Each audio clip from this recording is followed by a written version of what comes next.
Welcome to Monday Night Raw. So the show kicks off with CM Punk arriving in the arena looking all angry and shit. Like, damn, this dude was pissed. He didn't even do his entrance, just straight up bolted towards the announce table. Like, god damn, bro, what you so mad about? So Punk says, alright, boys, so who do you want me to bitch about? And everyone just goes, rock, rock, rock. And he goes, alright, well, listen here, you bald fraud. I've been busting my ass to get to the main event of WrestleMania while you just randomly show up here when you wanna and pretend like you actually care about this business by, slapping your arm, the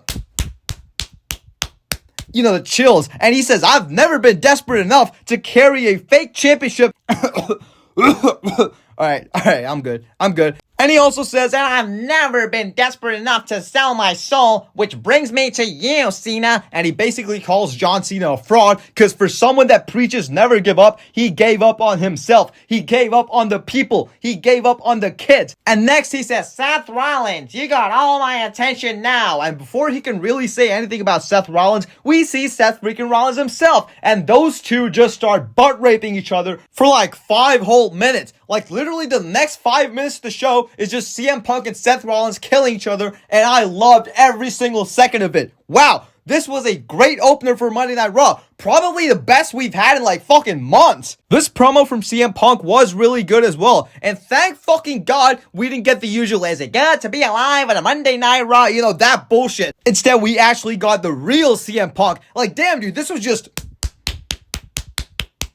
Oh, alright. Oh, holy shit. That just sounded so wrong. I'm not jacking off, guys. I swear. I was just slapping my arm like The Rock, like the chills one, the chills. I love CM Punk, dude. Now, Seth Rollins versus CM Punk, in my opinion, definitely lost some magic after they wasted the match on a fucking Raw, instead of saving it for WrestleMania. But I do think they could bring the hype back with more segments like this. And obviously, the biggest rumor is that it's going to be a triple threat match at WrestleMania with Roman Reigns involved as well. And I gotta be honest, I would much rather see Seth Rollins and CM Punk one-on-one, because a triple threat match with no title on the line is absolutely ridiculous. And what is Roman Reigns and CM Punk's beef? What's their beef? Why would these guys fight? Is it because Punk eliminated Roman Reigns from the Royal Rumble? Like, come on, give me a break. It's the Royal Rumble, for God's sake. Everybody and their grandma gets eliminated by someone. Only one guy doesn't get eliminated. What makes you think you're so special, Roman? So yeah, it's absolutely stupid to have Roman Reigns and CM Punk fight in any way, shape, or form. I think Roman Reigns should just fight Drew McIntyre. SmackDown has been terrible lately, and I think SmackDown needs Roman Reigns more than Raw. Plus, they've been telling the Bloodline Hunter story with Drew McIntyre for a while now, so it only makes sense that Drew McIntyre faces Roman Reigns. I get that Drew might be in the story with Damian Priest, but fuck that, because nobody wants to see it, so pivot, goddammit. Pivot, just pivot and give us Drew versus Roman, and Damian Priest can, I don't know, win the, Andre the Giant Battle Royal or something. I don't even know. Anyways, this was a great segment to kick off Monday Night Raw, which is something we haven't had in a while. So let's just move on. Then we see Otis versus the World Heavyweight Champion Gunther. Now, Gunther cuts a promo during his entrance. He says, Otis, you are a thick boy, and you are very strong, just like me. The difference between you and me is that I wake up with a belt around my waist, while you wake up without a belt because you're so fat and you can't find a belt that fits you. Well, first of all, who wakes up with a belt, you fucking sicko? What are you, Paige? And damn, Gunther, bro, why are you making fat jokes as if you weren't a chubby, thicky boy just about a couple of years ago? Hypocrite much? Jeez. Anyways, yeah, this match, before I talk about how this match actually was, let me tell you what this match should have been like. Gunther should have absolutely beaten the hell out of Otis and should have finished him off in 2 minutes. Because here's the thing, I get that Otis is a thick boy, he's strong, but in kayfabe, this guy is a jobber. So if you have your world champion last longer than 2 minutes with a jobber like Otis, then you're just making your world champion look like a pussy-ass bitch, which is exactly what this match did. We got a full-on back-and-forth 10-minute match between Otis and Gunther. Like, what the bro, Gunther, you're supposed to whoop this dude's ass in 2 minutes. The way this match was so back and forth, you think this motherfucker was wrestling AJ Styles or something. And forget that. What is Gunther doing on the second segment of the show? This is the goddamn world champion, and you're having him be the second segment of the show? This is the goddamn world champion. Wow, dude. Wow. I would go crazy right now and absolutely complain about this, but I am tired, man. I am tired. I have complained about Gunther's booking enough. And it's gotten to a point where I know it's not going to get better. So fuck it. Anyways, Gunther beats Otis in a hard-fought battle, and we get a post-match assault where Gunther beats up Otis and Tozawa until we hear Uso. So Jey Uso gets in the ring and basically just beats the fucking shit out of Gunther. Okay, man. Okay, now. Okay. I'm going to try to calm down here. I got to be calm here, all right? I've complained about this before. There's no point in freaking out right now. What the fuck is this shit? Triple H, Jean-Paul Levesque, is there something wrong with you? Genuinely, is there something wrong with you? Like, do you have special needs? Because how is it possible to book a world champion this bad? How? This is the same mistake they've been making for the past 4 weeks or so. What is the story here? Tell me, what is the story here? Jey Uso has basically been saying, man, they keep doubting me, Oos. The world keeps doubting me, Oos. But I'm gonna prove them all wrong, Oos. Yay, yay, yay. Brother, Oos, who is doubting you? Nobody is doubting you. Literally everybody knows you're going to beat Gunther because you've literally been beating him up every single week. You know how you can actually tell the story of Jey facing doubts? Have Gunther beat up Jey Uso every single week. Now, I get that Gunther did stand tall this week, but this was after Gunther got his ass whooped by Jey, and Austin Theory and Grayson Waller attacked Jey Uso for some stupid reason, and Jey Uso beat them up as well, and then Gunther attacked Jey from behind. Like, damn, you guys just make Gunther look more like a pussy-ass bitch.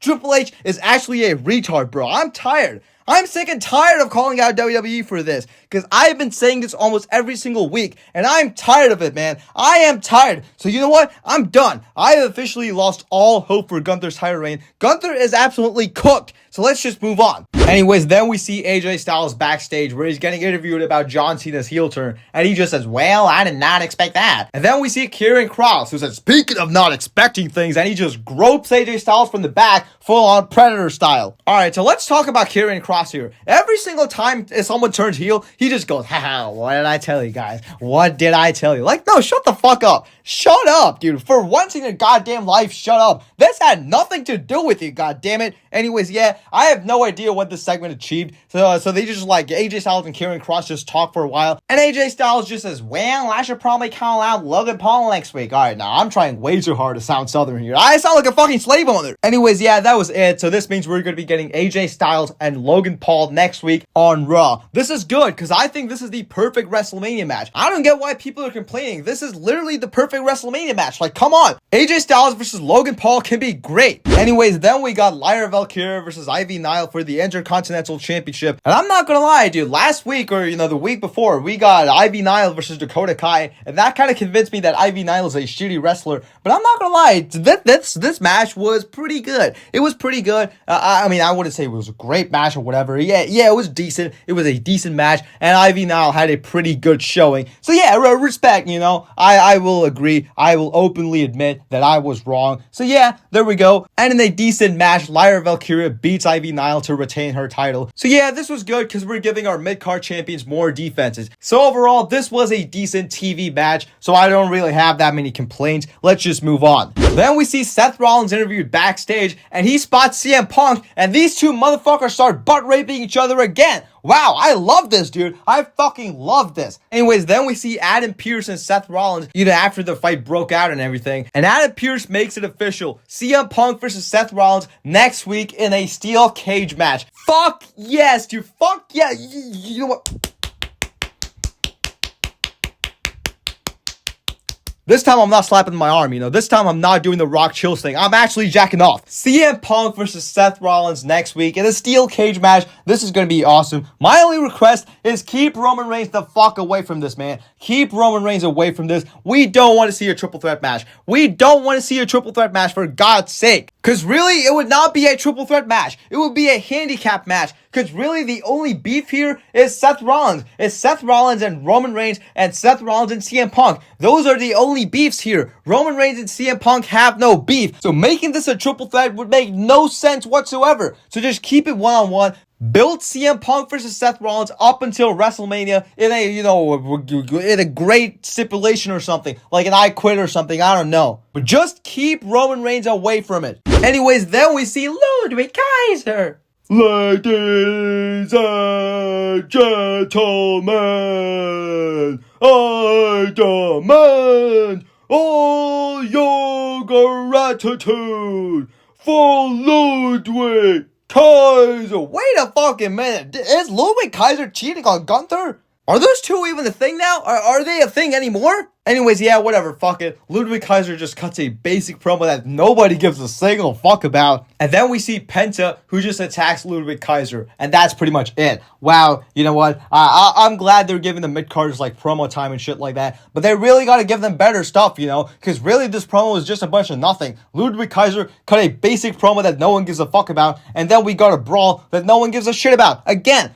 wow, this sucks. Let's just move on. Anyways, then we see Chad Gable in Mexico, you know. He's trying to find the guy that, you know, Dominic recommended, you know, the guy that can help him take down luchadors. And then we get this really old, creepy guy that gives Chad Gable a box, and he opens it, and he's like, wow, this is awesome. And that's pretty much it. First off, I gotta say, if I haven't said it before in any of my videos, I'm gonna say it here. I don't like cinematics in wrestling, all right? I just don't. You know how back in the Attitude Era, whenever we got, like, you know, out of the ring kind of stuff, you know, whether it was the grocery store fights, like you had a camera following them. That's how it was. I just prefer that style of it, you know, instead of having, you know, these cinematic camera angles and stuff like that. And, you know, the fucking sound effects. So yeah, cinematics in wrestling has never really been my thing. But even then, I'm still confused, dude. What can possibly be in the box? Is it a fucking gun? Is Chad Gable just gonna pull out a Glock and just start shooting all the luchadors or something? I don't know. But if it's gonna be some stupid ass shit like, you know, Chad Gable showing up with a mask in the future or something,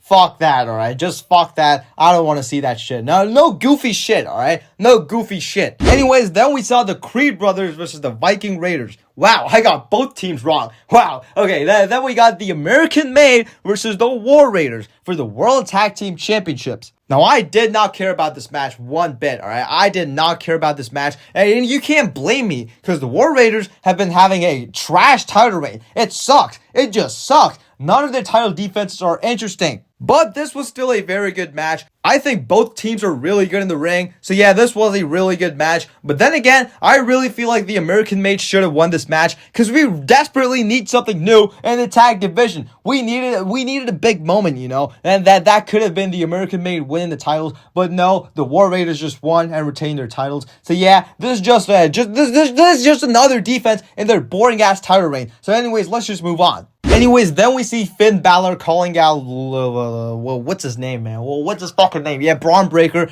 And Finn Balor just says, Braun, you don't deserve to be champion, Braun. I deserve to be the Intercontinental champion, Braun. And then Braun Breaker just says, well, I am champion because I'm a dog.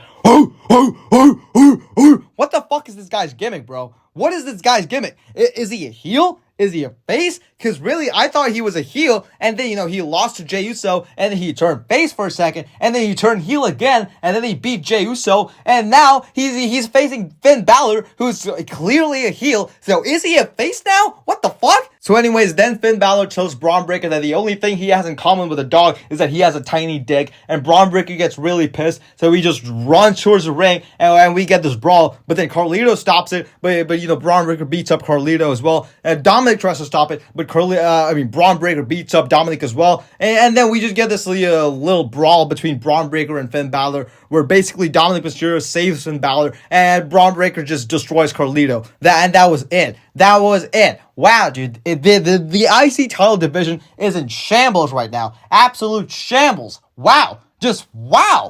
And now it's finally time for the main event. Rhea Ripley versus Io Sky for the women's world title. And here's the thing, this was a great match, I'll give you that. I said this in one of my previous reviews, I'm gonna say it again. I think I've said this like 3 times already. But Raw, Monday Night Raw, dude, even though the shows may not be the best, the main events always deliver. And so did this one. This was a great match. And I expected it to be a good match. And yeah, it exceeded my expectations, I'm not gonna lie. So anyways, Bianca Belair was at ringside for this match, you know, because she's gonna be facing the winner of this match at WrestleMania.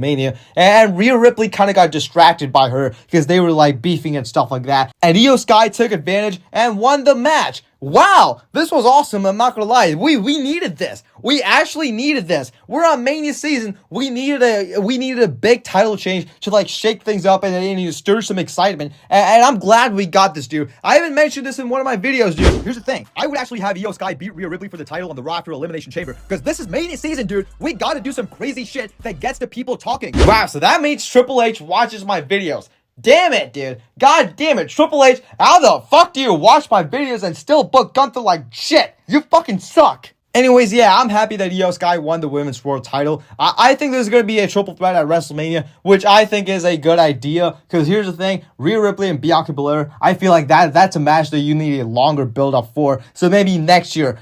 For now, let's just do a triple threat. So anyways, this was a decent Monday Night Raw. I mean, I wouldn't say it was good, but I wouldn't say it was bad either. You know, it was just kind of in the middle. It was an average show. Strong opener, strong main event, and everything in the middle was just kind of, you know, yeah, whatever. The mid-card division just sucks, dude. The mid-card absolutely sucks. It's so boring, and it's filled with, you know, stuff that nobody gives a single shit about. So yeah, that makes the show really boring, I'm not gonna lie. That's what's holding Monday Night Raw back right now. The mid-card division absolutely sucks, and we need to change something, dude. We need change. So this show, I think I'm going to give this show like a 6 out of 10. Yeah, I'd give it a solid 6 out of 10. I think that's perfect. So anyways, guys, that is it for today's video. Thank you so much for watching. I'll see y'all next time. Peace out.